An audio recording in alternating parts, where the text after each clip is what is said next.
കുറെ നാളായില്ലേ നമ്മളൊരു day in my life ചെയ്തിട്ട്. ഇന്ന് നമുക്ക് കോളേജിലെ വിശേഷങ്ങളായാലോ. ബാ, എല്ലാ ദിവസത്തെ പോലെ തന്നെ നമ്മൾ കൃത്യമായി ലേറ്റ് ആയാണ് ഇന്നും പോകുന്നത്. ഇന്നത്തെ പ്രശ്നം ബസ് ലേറ്റ് ആയിട്ടാണ് വന്നത്. 9:30 ക്ലാസ്സിന് 9:45 എനിക്ക് ബസ് കിട്ടിയത്. ബസ് ഇറങ്ങിയപ്പോഴത്തേക്ക് ഇതാ നിൽക്കുന്നു 9. അങ്ങനെ ഞങ്ങൾ രണ്ടുപേരും കൂടിയാണ് കോളേജിലേക്ക് പോയത്. കോളേജിൽ ചെന്നപ്പോഴാണ് അറിയുന്നത് ഇന്നത്തെ ഫസ്റ്റ് പീരീഡ് ക്ലാസ്സിലായിരുന്നു. പിന്നെ ഞാനും ആരും കൂടി നേരെ പോയത് കോളേജിനടുത്തുള്ള കോപ്പി പ്ലസിലായിരുന്നു. എനിക്ക് കുറച്ച് പ്രിന്റും കാര്യങ്ങളൊക്കെ എടുക്കണമായിരുന്നു. അവിടെയുള്ള എല്ലാവരും ഭയങ്കര ഫ്രണ്ട്ലി ആണ് കേട്ടോ. അതുകൊണ്ട് തന്നെ ഞങ്ങൾ എന്ത് പ്രിന്റ് എടുക്കാനും നേരെ അങ്ങോട്ടാണ് പോകുന്നത്. അങ്ങനെ പ്രിന്റ് ഒക്കെ എടുത്ത് ഞങ്ങൾ നേരെ പോയത് ക്ലാസ്സിലേക്കാണ്. ക്ലാസ്സിൽ പോയപ്പോഴത്തേക്ക് എന്റെ കണ്ണിൽ എന്തോ വീണ് ആര്യ സൂര്യങ്ങനെ എടുത്തു തരുന്ന കഷ്ടപ്പാടാണ് ഈ കാണുന്നത്.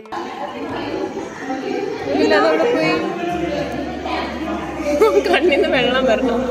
അടുത്ത പീരീഡ് ക്ലാസ് ഉണ്ടായിരുന്നു. അപ്പോൾ എങ്ങനെയെങ്കിലും ഒക്കെ ക്ലാസ് കഴിഞ്ഞ് ഫുഡ് കഴിച്ചാൽ മതി എന്നുള്ള അവസ്ഥയിലാണ് ഞങ്ങൾ ഇരുന്നത്. അങ്ങനെ ഞങ്ങൾ നേരെ ഫുഡ് കഴിക്കാനായിട്ട് പോയി. ഈ ഇടയായിട്ട് ഞങ്ങൾക്ക് ഇമ്പോസ്റ്ററുകൾ ഇത്തിരി കൂടുതലാണ്. അപ്പോൾ ഫുഡ് കഴിക്കുന്നതിന്റെ കൂടെ ഇമ്പോസ്റ്ററും കളിച്ചോണ്ടിരുന്നു. സൂര്യൻ ഞങ്ങൾക്ക് വേണ്ടിയിട്ട് മാൽക്കിസ്റ്റ് ഉണ്ടോന്നു. പിന്നെ ഞങ്ങൾ ഫുഡ് കഴിച്ച് നേരെ മാൽക്കിസ്റ്റ് കഴിക്കാൻ പോയി. എനിക്ക് ഏറ്റവും ഇഷ്ടപ്പെട്ട ഒരു ബിസ്ക്കറ്റ് ആണ് കേട്ടോ മാൽക്കിസ്റ്റ്. പക്ഷേ ഒരെണ്ണം മാത്രമേ കിട്ടിയുള്ളൂ. അടുത്ത പീരീഡ് ഞങ്ങൾക്ക് ക്ലാസ്സിലായിരുന്നു. അതുകൊണ്ട് ഞങ്ങൾ നേരെ പാട്ട് പാടാനായിട്ട് പോയി. പാട്ടിന്റെ വീഡിയോ ഒക്കെ ഞാൻ സെപ്പറേറ്റ് ഒരു റീൽ ആയിട്ട് ഇടാം കേട്ടോ. അങ്ങനെ ഞങ്ങൾ പാട്ടൊക്കെ പാടി ഞങ്ങൾ നേരെ ക്ലാസ്സിലോട്ട് പോയി. അപ്പോഴേക്കും സമയം 4 മണിയായി. പിന്നെ ഞാനും സൂര്യൻ ഗായത്രിയും കൂടി നേരെ സിറ്റിയിലേക്ക് പോയി. ഞങ്ങൾക്ക് കുറച്ച് സാധനങ്ങളൊക്കെ വാങ്ങാനുണ്ട്. ഇന്നധികം ക്ലാസ് ഒന്നും ഇല്ലാത്തൊരു ദിവസമായിരുന്നു കേട്ടോ. എനിക്കൊരു ഫോൺ കേസ് അതുപോലെ തന്നെ ടെമ്പോർഡ് ഒട്ടിക്കണമായിരുന്നു. അവിടെ ചെന്നപ്പോഴത്തേക്കാണ് മൊത്തത്തിൽ കൺഫ്യൂഷൻ ആയിപ്പോയി. കാരണം ഇത്രയും അധികം കേസസ് എങ്ങനെ ഒരു കേസ് എടുക്കും എന്നുള്ള കൺഫ്യൂഷൻ. അങ്ങനെ ഫോൺ കേസ് വാങ്ങിച്ച് ടെമ്പോർഡ് ഒട്ടിച്ച് കിട്ടിയതിൽ തൃപ്തിപ്പെട്ട് ഞങ്ങൾ നേരെ പോയത് ഗായത്രിക്ക് കുറച്ച് ഡ്രസ്സ് എടുക്കാനാണ്. ഗായത്രി അധികം മോഡേൺ ഡ്രസ്സും ഇടുന്ന ആളല്ലേ. പക്ഷെ ആ കടയിൽ കയറി ഇഷ്ടപ്പെട്ട കുറച്ച് മോഡേൺ ഡ്രസ്സും വാങ്ങിച്ചാൽ ഞങ്ങൾ അവിടെ നിന്ന് ഇറങ്ങി. ഈവനിങ് പത്മനാഭ സ്വാമി ക്ഷേത്രത്തിന്റെ അടുത്ത് വരുമ്പോൾ കാണാൻ പറ്റുന്ന ഈ ഒരു വ്യൂ ഉണ്ടല്ലോ, അത് അടിപൊളിയാണ് കേട്ടോ. പിന്നെ ഞങ്ങൾ നേരെ പോയത് എനിക്കൊരു ബാഗ് വാങ്ങാനാണ്. അങ്ങനെ ഒരു ബാഗ് വാങ്ങിച്ച് ഞങ്ങൾ നേരെ വീട്ടിൽ പോയി. അപ്പൊ അത്രേ ഉള്ളൂ. ബൈ.